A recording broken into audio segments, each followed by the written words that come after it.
Բետա ճառագայթում Բետա ճառագայթումը ռադիոակտիվ ճառագայթման մի տեսակ է, որի ժամանակ ատոմի կորիզում տեղի է ունենում բետա քայքայում։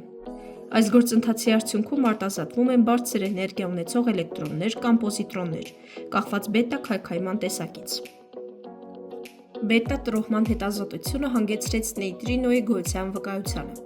1914 թվականին Չեդվիկը ցույց տվեց, որ բետա տրոհման ժամանակ ճառագայթող էլեկտրոնների էներգիան ունի անընդհատ սպեկտր։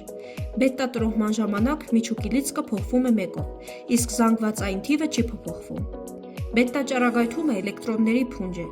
իսկ ալֆա ճառագայթումը հելիումի միջուկի հոսք է։ Կան երկու տեսակի բետա ճառագայթում։ Բետա մինուս ճառագայթում, երբ նեյտրոնը փոխակերպվում է պրոտոնի, արտազատելով էլեկտրոն և հականեյտրինո։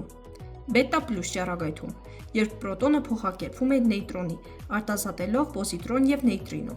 Բետա ճառագայթումը հայտնաբերել է Անրի Բեկկերելին, սկզբում 1896 թվականին։ Անրի Բեկկերելը հայտնաբերեց ռադիոակտիվությունը, աշխատելով ուրանով, սակայն բետա ճառագայթման կոնկրետ տեսակը հայտնաբերվեց ավելի ուշ։ Բետա ճառագայթումն ունի միջին թափանցելիություն,